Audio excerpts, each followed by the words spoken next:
with his wife and 2 sons. I must quickly add that this is a very old book that I happen to have picked it really long back, and inside somewhere it says it's 2002 edition kind of a thing.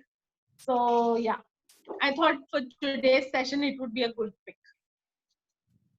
Great, great, great. Thanks. So let's start off if everybody ready. So we could just start off with reading. So like we planned, Roshni, let's start off. And in case if we miss out anything or if we need any help or anything to be repeated, we'll let you know. So in case of anything, we'll let you know. Sure, that sounds good. So let me begin with introduction. Down on all fours, I'm searching for a tiny plastic wheel. It has come off a toy car belonging to Emilio, my 5-year-old son. He's upset. I'm tired and irritated. I have already looked everywhere for this worthless object, and now I'm starting all over again. Emilio really wants it. I rummage behind the divan, under the furniture, among the folds and cushions of the armchair. A reluctant slave, I move about with difficulty in these strange and dusty spaces. Emilio tags along anxiously, following my investigation, offering advice. During my search, many thoughts crowd my brain. What am I doing? Looking for this silly toy wheel? How can he stoop so low? Why do I pander to his every whim? I think about how my life has changed since my first child was born, how much of my time is spent in banal and tiresome activities like this. Sometimes I feel I'm the captive of some crazed tyrant. Who was that English psychiatrist who said the family is the forage of madness? However hard I try to remember, I fail. Then my mood changes.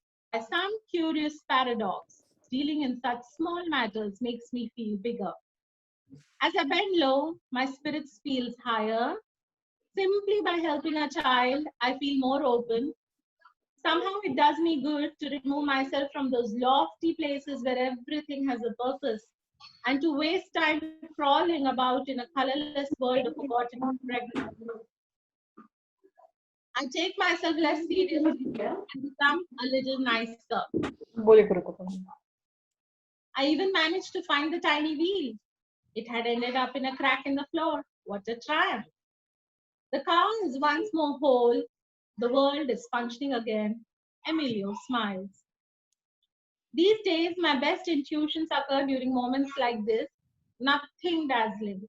But when I add them all up, I have a pretty good collection. Doubtless, I used to have much more time before I became a parent. I could read, write, think. I was able to listen undisturbed to good music and to meditate, elevating my mind above my little personal sphere. I considered daily routines a distraction, if not a nuisance. Nowadays, instead, I look for little wheels. At the end of the day, I'm exhausted. Yet it seems to me that my life is far deeper and richer than it ever was before. I have come to see that each moment of parenting, no matter how annoying or trivial, has hidden surprises and opportunities for change, and at times glimmers of wisdom. That is the theme of this book, Living with Our Children, enriches and transforms us. It is like doing an intensive course of study that puts us through all major life experiences, giving us a deeper understanding and a sharper attention.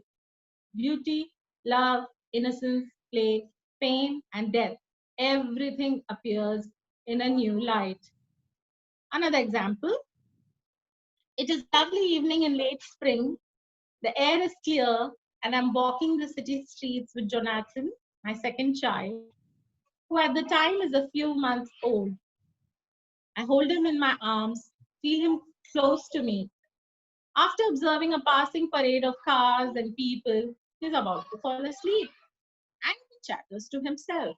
His voice like some strange chant, exquisitely sweet and beautiful. I feel I have on my chest a treasure that has been entrusted to my wife Vivian and me, a miracle whose growth I have the daily privilege of witnessing. Right now, it is his voice that fills me with wonder. a voice that says nothing. It cannot yet form words, but says everything. Because you can hear in it the pleasure and tranquility of a baby who is at peace, who surrenders to sleep. I hold a hand behind his head and feel the vibration of Jonathan's gurgling. These tiny vibrations have a mysterious power. They enter me and propagate in me. They transit to me with striking directness, his innocence. I feel immense gratitude. This is one of the many moments when being with my children enriches me. These are moments of joy and tenderness. Afterwards, I'm no longer the same.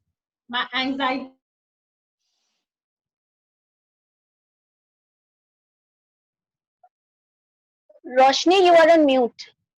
Yeah, great. Sorry about that.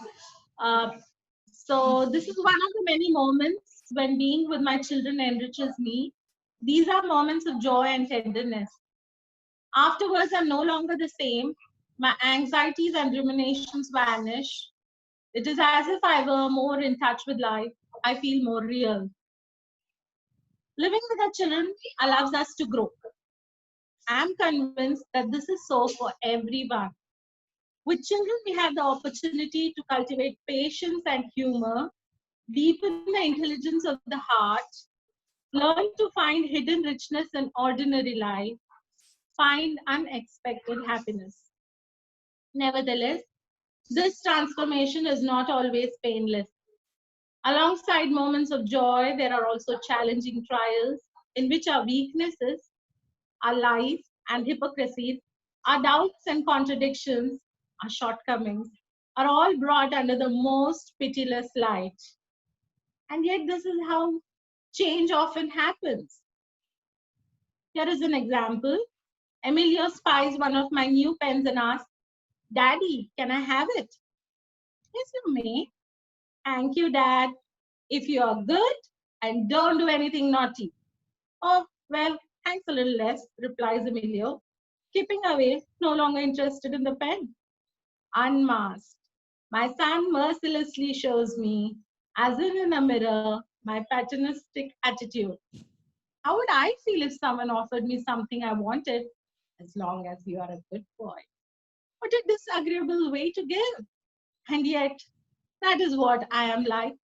Emilio's reply shows me a part of myself I don't like. It may make me uncomfortable, but it changes me.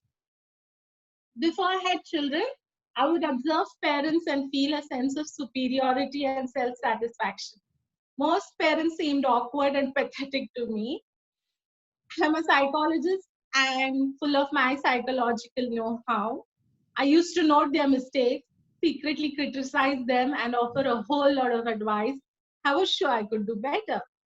Now, 2 children later, I'm a good deal humbler. All my theories have tumbled like a house of cards.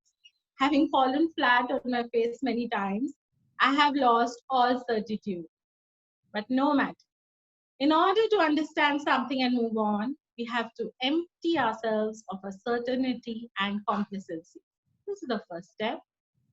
Like every parent, I have been stung, squeezed out, wounded, reprogrammed, turned inside out, never let off the hook. How often have my children, with a diabolical instinct, touched those weak points I kept carefully concealed?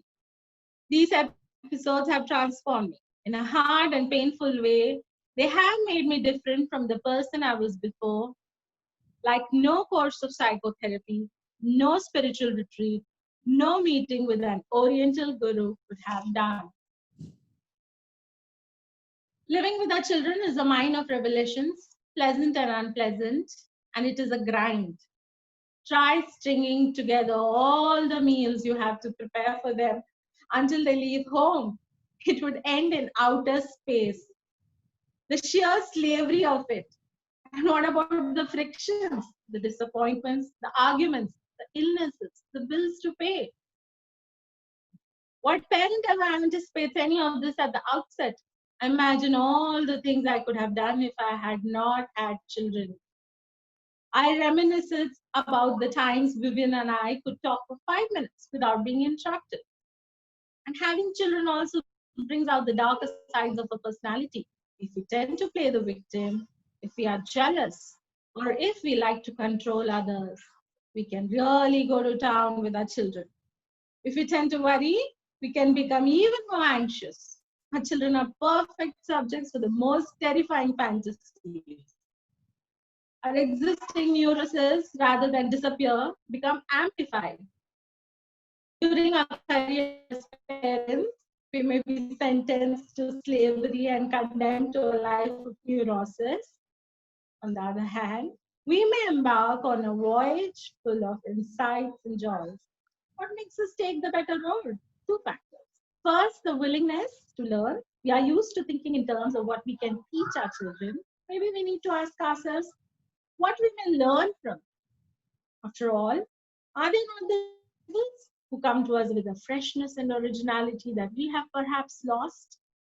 Aren't we the ones who go to school? The second saving factor is the realization that the job of a parent, however mundane it may seem, has immense meaning. Look at some of the other trades. Engineers work with cement and metal, doctors with cells and organs, artists with lines and colors, sounds and images, cooks with food. Parents create life, or at least collaborate in its creation. Their prime material is human beings, whom they generate, nourish, support, and help to realize their innate potential. Could this be the highest of all arts? This book is the fruit of one person's learning. My own experiences have been my field of study. As a psychologist used to working with inner experience, I have found to know what goes on in me as I carry out the task of parenthood. Although I'm speaking only of myself, I believe that what I say applies to other parents, indeed to all who have nothing who have anything to do with children. Sorry about that. Every individual experience, although unique, contains elements belonging to all human beings. Let us take a simple episode. Emilio is eating his cereal in silence.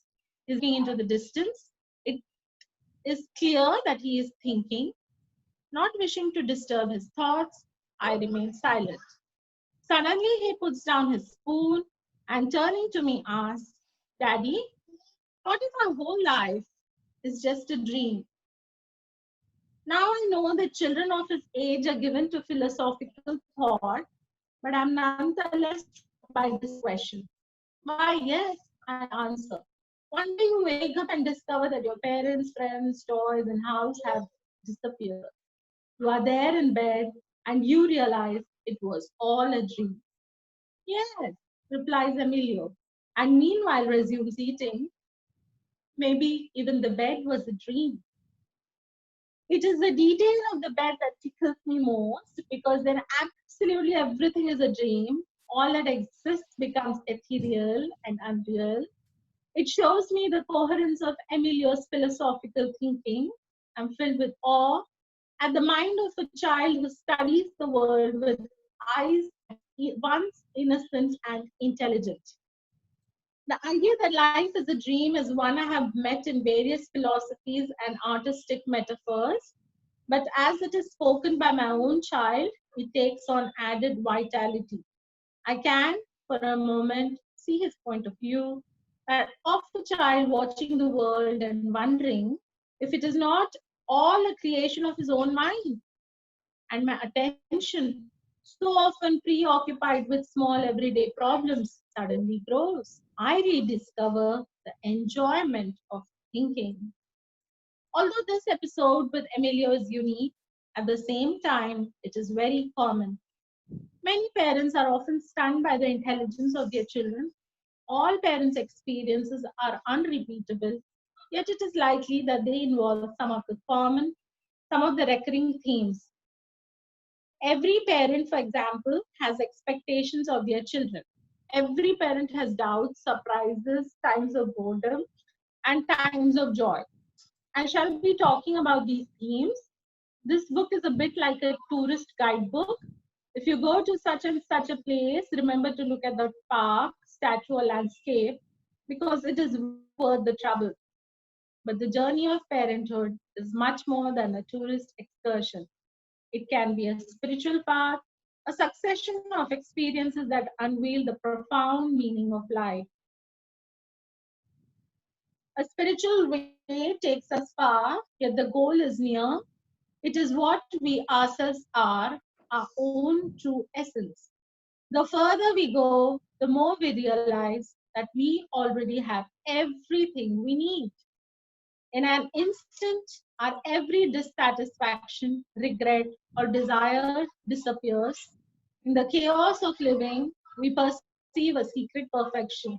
We know that in the vast universe to which we belong, there is a place for us too. And that place is where we are right now.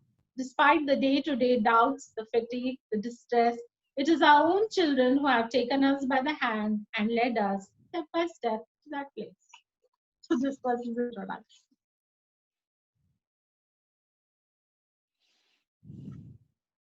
So yeah, Sabha, Darshni, before please. we move on to the first chapter rather, which talks about attention, maybe we can, if anybody wants to discuss or share their experience or talk.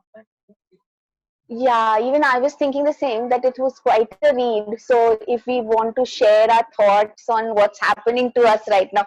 So I was just feeling if we could have just the first question put forward, it's like, what are you feeling right now? If you could just put words to your feelings. So what's going on there?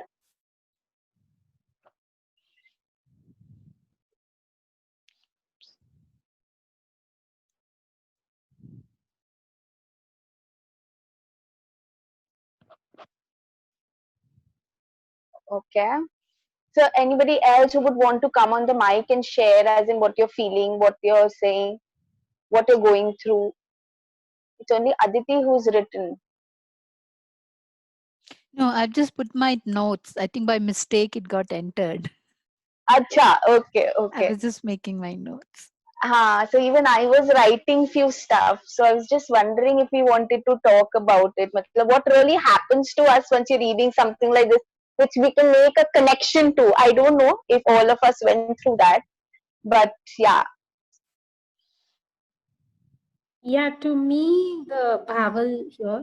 So Jaya to Bhav. me, that reprogramming word really touched, like like how many times I was internalizing that how many times have I reprogrammed. If I start the journey from my elder son to this day, yeah. So number of times I have reprogrammed in my life as parent that I think no other thing has done to me. Uh, maybe that is inner urge to evolve in this area.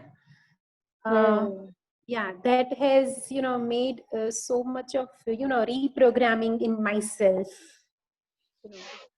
Great, great. I'm so sure you're like, going through this reprogramming every minute, every hour. Yeah. So that's amazing. So Roshni, you wanna share something as in with this?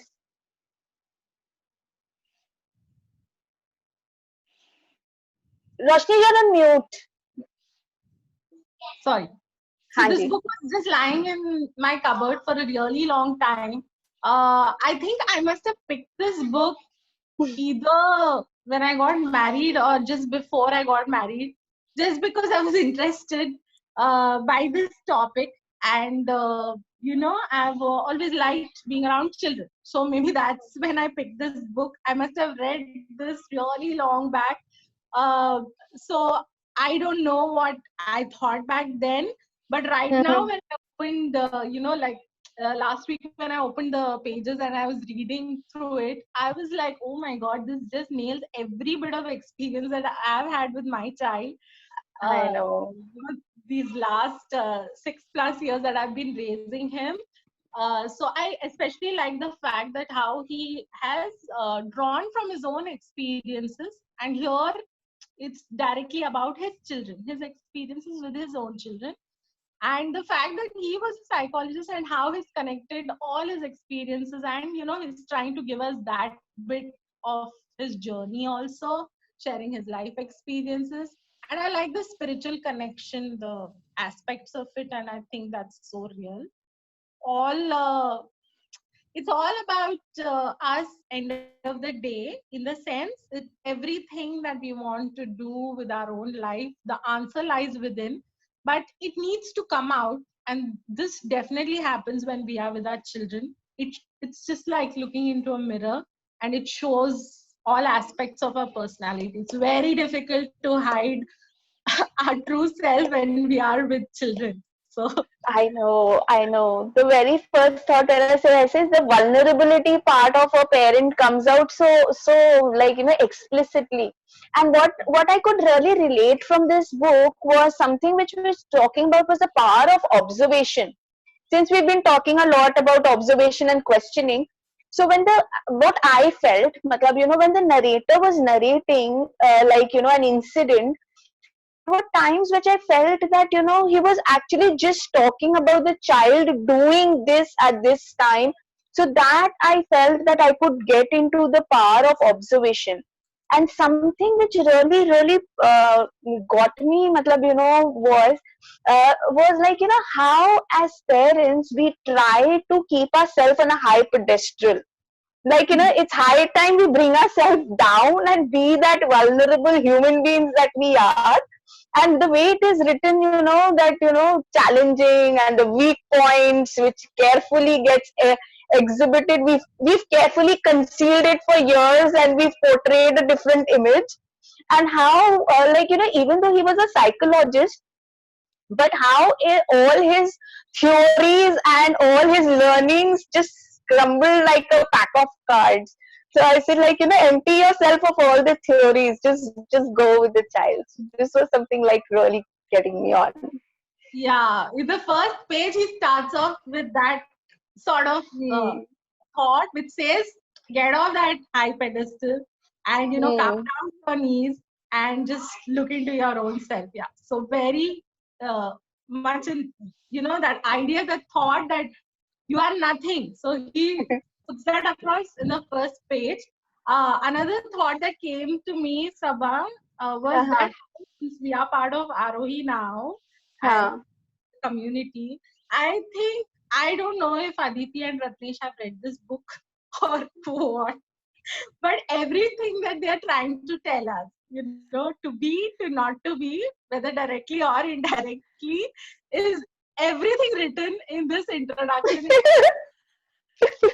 Everything, observe. Are we observing the child, or are we, reflecting about our own self and things like that? So I don't know. Aditi has I know. And to. exactly the talk where you talk about empty ourselves. Oh yeah. Empty ourselves. It completely nailed it. It's there. And Sabha, Yeah. from our experience with Jagriti program, it's all Ah, about that's that, where it. right? Every Tuesday and Uh, Friday, it's the same thing. We have to just empty ourselves and come to the fresh perspective, look through a hmm. new window. So yeah. Yeah, no, I haven't read this book, but I think what struck me was, apart from what all both of you are saying, is the initially when he's describing holding the child from his head and then looking at those, what the what the narrator is or the writer is going through. I realized that many of the time in our own I will say either anxiety or our own attention somewhere else, how much we have not observed all these details. Yeah. And when he's describing, and then I'm going back to my own child and then say, oh yeah, those were the moment I haven't either captured or, documented in my mind. So I think it's completely, yeah, I think that's where the spiritual thought began with me, from the first paragraph when he was talking about that, how he is holding the child and smallest of the details. Beautiful. Yeah, it was I quite nice. know. And this line that says, no, perfect subjects for most terrifying fantasies. Children are the perfect subjects for that. So, so like, and that shift from teaching to learn, from we teaching the children to learning from the children was a great shift. Today morning itself, my daughter was telling me, I said, Mama, I think parents need to go to school too. I said, why do you think so? Did Is she it read this just book? she was just to learn to smile. That's it. We don't want anything else. Oh, Oh, great, yeah. great. Did Saba read this book? Ah, great, great. So, anybody wants to participate with anything, or should we move on? Matlab, it's pretty interesting, and I think the language is also pretty simple. So we able to pick up quite a few stuff.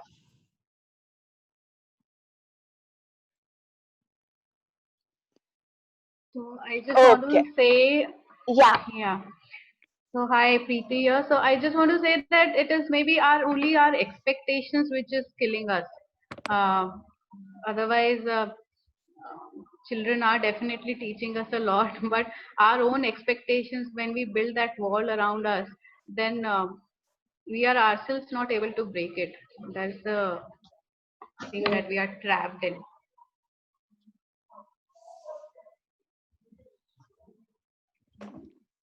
Great. Yeah.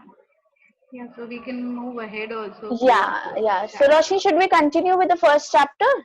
Yeah, sure. So ठीक है. this, just to share with you all, the contents of the chapter are, shared in these subheadings or topics: attention, space, the past, identity, you are that, truth, the couple, gratitude, patience, intelligence, play, innocence, will, love. So I thought, post introduction, let's just begin with chapter 1, which talks about attention.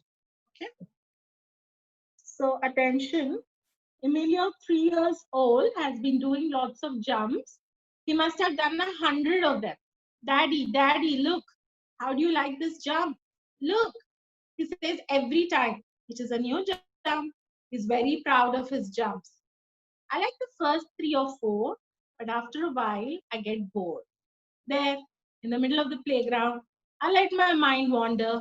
I become inattentive. Don't get me wrong, I love my child a lot. Even before he was born, I had decided that I would spend a lot of my time with him. I was not going to be an absent father. Although we have a great relationship, after spending hour after hour with him, I have often caught myself looking at my watch, wondering when it was going to be my wife's turn to watch him. That's when I clock off, as we jokingly say, and I'm free. My little boy tugs at my sleeve. Look, do you like this jump? Watch me. By now, there is a touch of irritation in his voice, almost a threat. It's a new jump. I look at my watch again. How much time is left? 2 more hours? And then I can have some peace and quiet. It has become impossible even to read the newspaper with Emilio around. He considers it an insult. At the most, I can manage to read half a column and then, Daddy, watch my new job.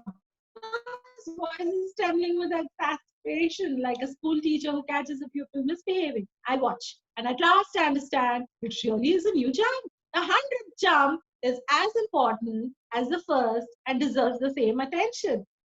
Emilio gives this new jump all he has got. It is a jump with a turn followed by a kind of ballet move. For him, it is a marvelous creation. He has just finished painting The Last Supper, discovering the new world, formulating the theory of relativity. How can he possibly drift off? It is an unforgivable lapse. Watching his 100th jump, I once again understand the importance of attention. Often, in speaking with someone about a subject close to my heart, I see from his eyes that he is somewhere else. He's probably thinking of something more important to him, just like me and the other parents at the playground. You can almost see our thoughts coming out of our heads like comic strip balloons, money problems, sports results, weekend plans. This absence of mind has a disintegrating effect on me.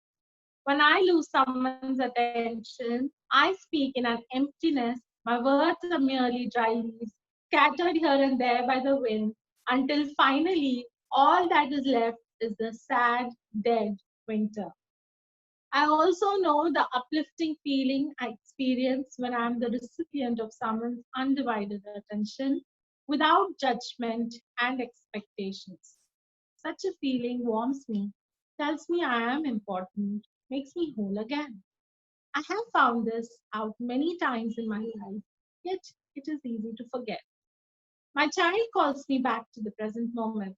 He can be a strict teacher who points out all my weak points and shows me the art of being in here and now, the most important art of all. Without presence, there is no relationship, no reality. To think about past and future is, of course, so much easier than living in the present. Transported away from the present, we find everything fantasy, worries, memories, worlds far more intriguing than watching a child jump.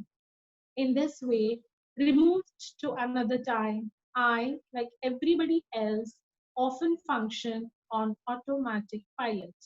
I talk, drive, work, walk, eat with just enough attention so as not to get into trouble. And sometimes not even enough for that. I return to the present only when I am brought back energetically by pain, pleasure, or surprise. If I'm truly awake, truly in the present, everything is different. In the actual moment, none of my imagined problems has happened yet, or if any has, it appears quite different to me. The vague and menacing forms I had glimpsed in my imagination, seen in the transparency of the present, lose their power to frighten me, and the now no longer eludes me. Now is the present. I recognize that there is nowhere else to go. Past and future exist only in my mind. I am here now, exactly where I have always been, even when I did not know it. Suddenly, the reality around me takes shape. Sounds and colors become more vivid, outlines sharper, feelings truer. Others are no longer shadows but real individuals. Each person, instead of merely belonging to a category, is this particular being. When I am aware, the world is much richer and more interesting. It is not peopled by stereotypes. Every situation is an unrepeatable event. Every jump is a new jump. As I learn to be more aware, I notice three fundamental changes in myself. First, I see that the reality around me and in me is far richer than I thought. The less aware I am, the less interesting everything is. People, circumstances, objects, ideas are mere outlines, but when I do pay attention, they take on substance and life. The person in front of me is not simply, say, my client belonging to this or that category. He is a living being whose voice I now notice vibrates with timid hope.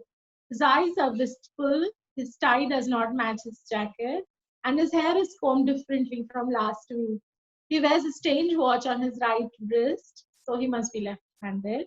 Some little veins show on the tip of his nose. I could go on forever. This person has changed status in my perception. From being an abstraction, he has become a new entity to be discovered, a new person to know. I no longer look forward to the end of the session. Second, wherever I am, there is nowhere else to go because I am already there. If I am living in a world of outlines, I try to get out of it as fast as I can. I do so by having a purpose and being anxious about the purpose. If I am with a friend, instead of simply enjoying his presence, I try to give a direction to a meeting. Are we getting anything done? But if I really see my friend and pay attention to his company, I have already accomplished a lot. There is a sense of healthy laziness that I have learned in being with children. Slow down, take it easy, be here, enjoy yourself. You are allowed to have no purpose. Third, I give more of myself. I noticed this one day while carrying on a conversation with Vivian, while at the same time working at the computer, I realized there is a world inside me where I retreat and entertain myself with fantasies, thoughts, and rehearsals. That's healthy. In this case, however, the computer is included in the inner world, but Vivian is not. She's merely a voice out there that is less healthy. I'm 90% with the computer and my thoughts, and 10% with my wife. And the quality of a conversation is poor. I'm being stingy with myself. Suddenly, I decide to be present for her as I do with my children, and it is like waking from a dream. It is gratifying to be more available. It may require an effort at first, but then I feel this is exactly where I want to be. When I try to be present, I sometimes feel a resistance. To live in the naked present bores me. It is deceptively flat at first. Nothing seems to happen, or else what does happen is not what I want. I have a constant need to be stimulated and entertained. Boredom, however, is the first sign that I am on the right track to being in the present. It means that instead of being shut up in an unreal world, I'm crossing a protective barrier. The part of me that resists change tries to dissuade me from living in the present. It is a barrier that I will find sooner or later in any spiritual or intellectual adventure on which I embark, and which presents me with the choice. I can go back to my unreal world, or I can continue through the boredom of watching 100 jumps, and then perhaps I will meet the truly new. The art of paying attention may be practiced anywhere, at any time. It needs no guidance, techniques, or equipment. It is free and universal. Certain situations, however, facilitate it. A Zen master will sometimes move among his meditating students. With his sharp intuition, he knows who is sleepy and distracted and gives the student a rap on the shoulders. Nothing aggressive, just a reminder to be aware. Children do the same thing without knowing it. Their cries, their questions, and demands are a continuous recall to the here and now, to where all is more real, our very own place. Very young children are always in the present. They reside there with ease and with wonder. 5-month-old Emilio watches the leaves and branches moving in the wind. His eyes move imperceptibly. He is fascinated. For him, in that moment, the branches and leaves are all there is. At 2, he discovers his own shadow. It follows him everywhere, and yet, what a mystery. It can disappear in a larger shadow, or else he notices his own reflection in a puddle. Is it real, or is it a window into another world? This is being in the present, and it is a healthy contagion. I want to be like that too.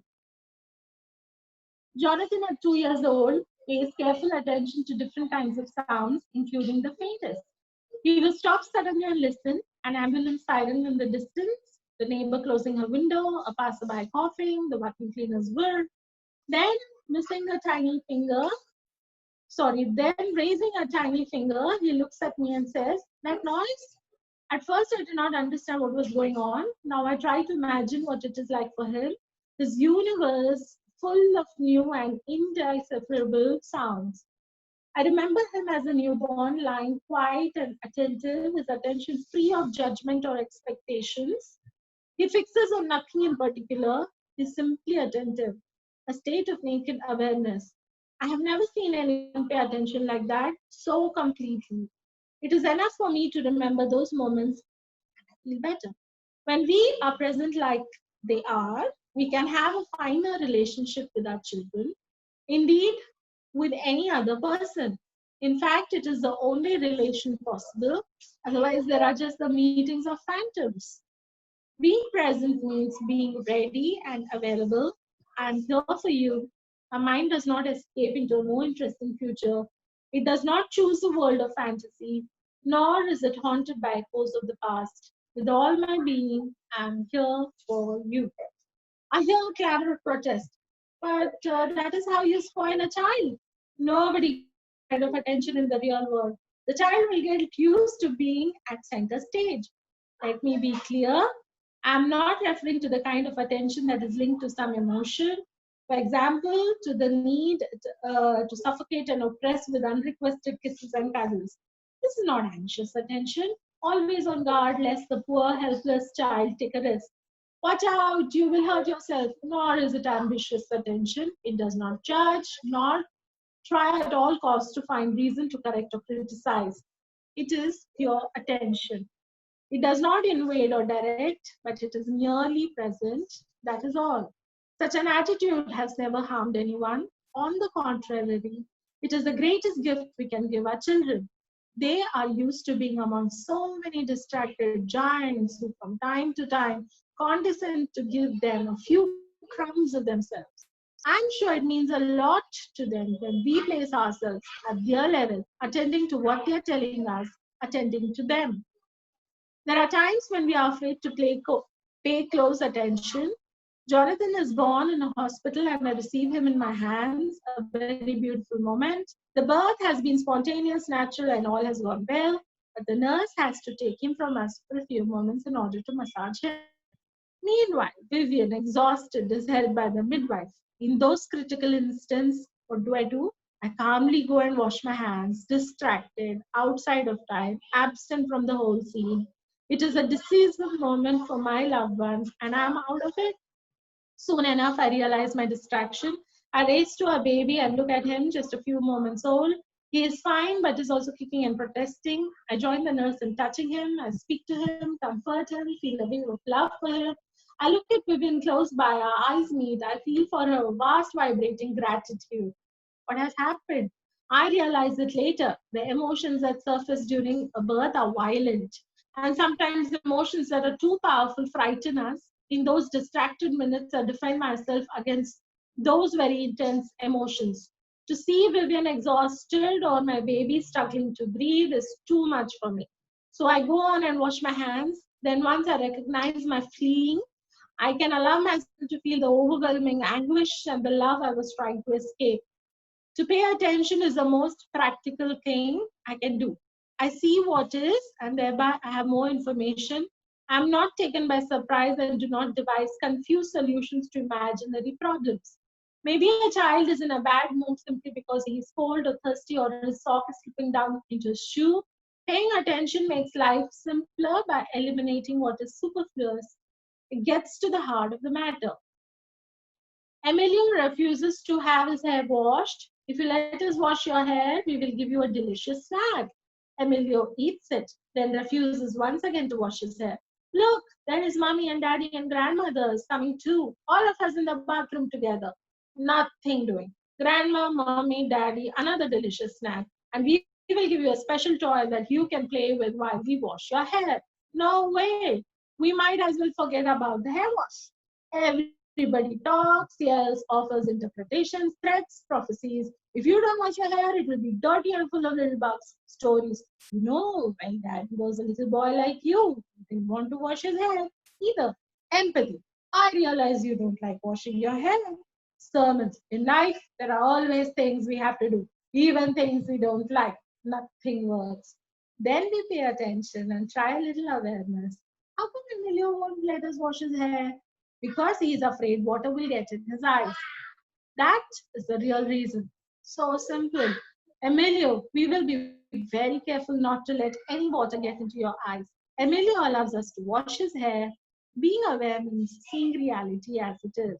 It means doing away with all the browbeating and getting to the heart of all that matters. Yes, my children have an extraordinary power to bring me back to the present. Sometimes it almost seems that they do it on purpose. One day I receive a phone call, a taxation matter that drives me crazy. I must find a receipt that I fear I may have lost, in which case I will have to pay a fine. I'm furious with myself that my stuff is in such a mess. I feel persecuted by the tax people as if I don't have enough to do. I will never get it all done. My inner monologue goes on in this way, a rapid gathering of black clouds. Jonathan looks at me, he smiles. I see him as if in the distance, since I'm still lost in my thoughts. I know he is there, but my worries are stronger. Why do I have to waste time in useless tasks? They will get me. I will be ruined. Jonathan keeps it up. He looks at me and smiles again. The worries begin to dissipate. Why should I spoil my life with these thoughts? I heave a sigh. Jonathan looks at me again. He's waiting. His gaze a universe in which I may enter. It is an open invitation. He smiles yet again. Now I'm really with him. The black clouds have disappeared. Welcome back to the present time. Pretty long, but yeah.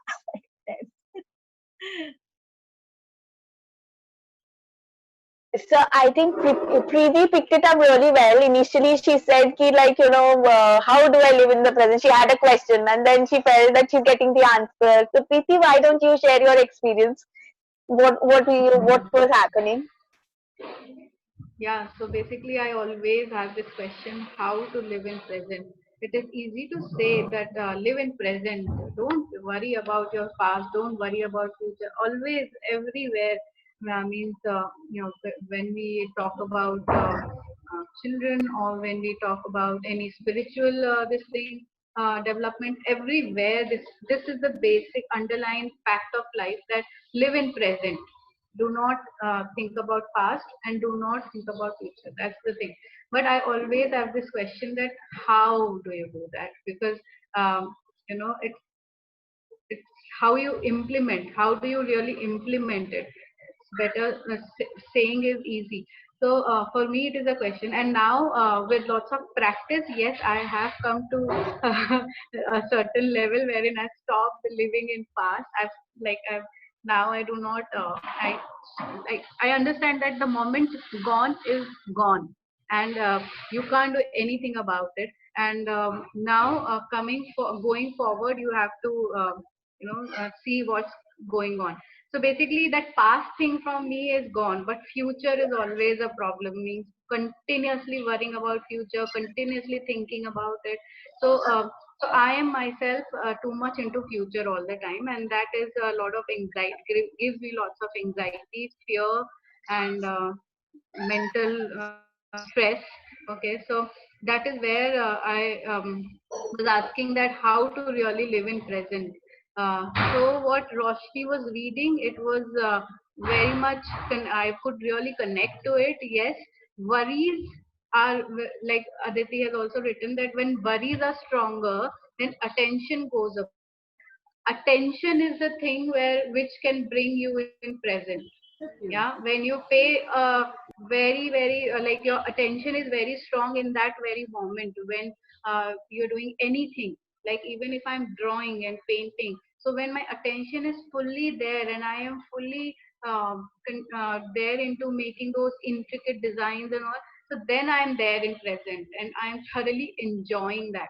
But when I'm thinking of something in future while doing that painting, then neither that painting will come out good or nor anything will get resolved about future. So there is a lot of confusion and clutter, and there stress comes in. So so yes, so attention, I can understand that chapter, the name of the chapter itself is an answer to this question, that be attentive at that very moment. In which moment you are, just be attentive. Absolutely. And I also feel like, the conclusion of the whole chapter for me was like our Zen masters at our disposal, at our homes. Matlab, they are there. All we need to do is observe them. So it's like, yeah. And the line which says, no, you are also allowed to have no purpose. Matlab, can we get there? As in, like, everything we have a purpose. So that's there. So Very, anybody. very true. That also caught my attention, that can are we allowed to have no purpose of something, like that luxury of having no purpose? Okay, fine. I can today I can spend my day without any purpose and live my day. That way. Yeah. Hmm. Great, great. So anybody else wants to share something, any thoughts, anything which caught your attention?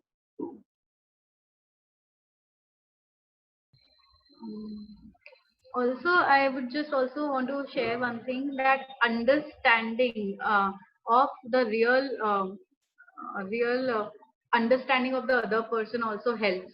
Like when Roshni was reading it out, that she was reading one example of Emilio or Jonathan, that one of the two, wherein what I was thinking behind that thing was different, and what yes, about that shampooing, that cleaning your hair thing, that example, wherein Hmm. Emilio doesn't want to clean the hair. Why? Because we keep on thinking, oh, this child, he doesn't like hygiene, or this child doesn't want to get cleaned up and all. So we will have our own this thing in our head, and we'll just play with that only. Whereas there is a real reason behind it for the child, that the child feels that it will go into the eyes and it will burn or something like that.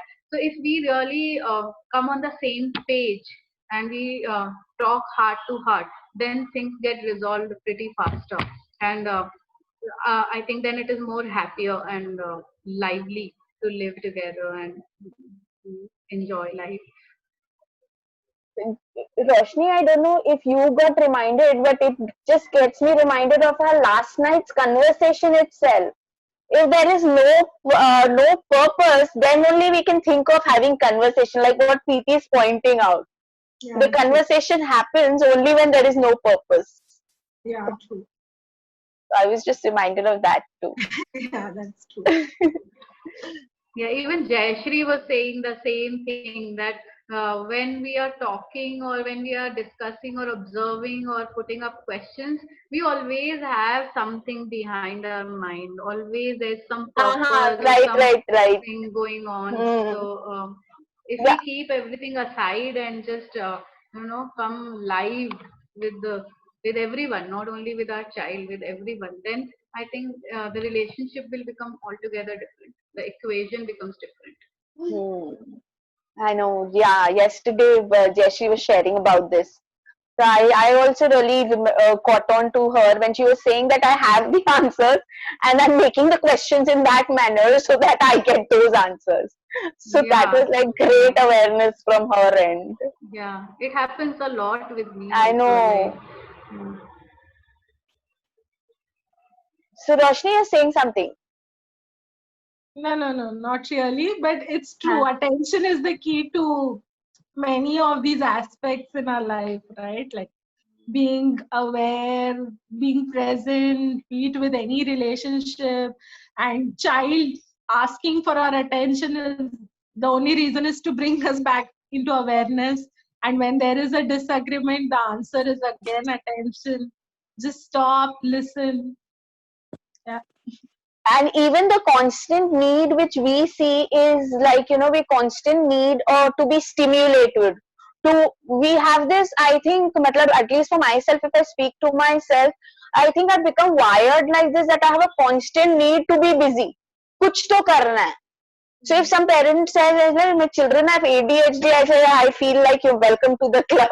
I have ADHD. I have to go and tell my husband this.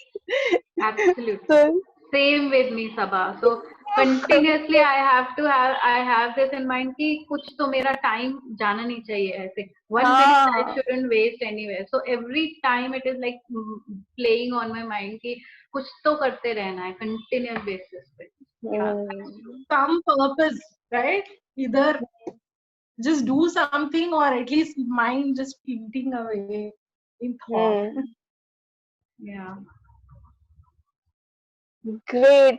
So I think we're almost there with our time also. So Aditi, we need you. We need you. So thanks, Roshni. It was a wonderful book. I Yeah. always have to control all my temptations and desires to go now fetch this book from somewhere and go buy it. So it was amazing. It was an amazing share. Already I have searched on Amazon for it. I It's know. not available. Yeah, it's a very old book, old publication actually. Mhm. Great. Thanks. So over to you, Aditi. Ah, Yeah, Aditi, beautiful. come back. Yeah, I'm here. For 1 hour we've been on our own. One more question to Aditi, maybe a very very strong question. Um, I honestly believe in whatever we are discussing, and it's like for me, it's always been like this in discussions only. I After lots of discussions, after lots of thought and on lots of talking about it, all of these things, what about implementation? How do I really implement it in my life? How do I take it and absorb it fully in my life? Because it becomes very difficult, like, really exercising this thing in practical life. That's where the challenge comes. I think I personally believe that I don't need to implement what somebody else is telling. I need to implement what is happening to me right now, and how I'm operating at this moment. So I think all these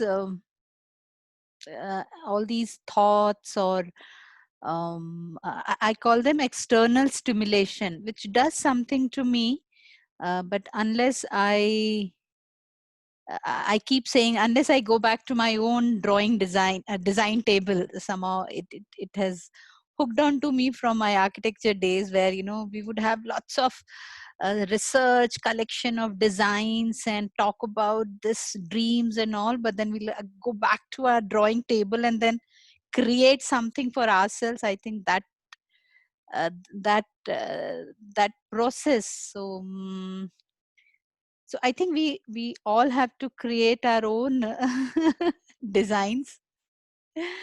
Yeah, Preeti is reminding for the history club. So I think so. What Preeti is asking, quite an interesting question. How do we implement? So maybe sometime we can talk about it, maybe in Swar Club or some other place, that how different people are implementing different things, including children. I think opening and closing circle, we can bring this aspect, that how children are implementing different things, how they are taking a lot of things from different places and then they are implementing. We also did it, but possibly we might have now forgotten about it.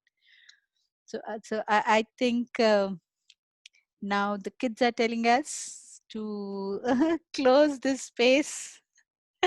After such a beautiful reading, I think I just want to stay with it for some time.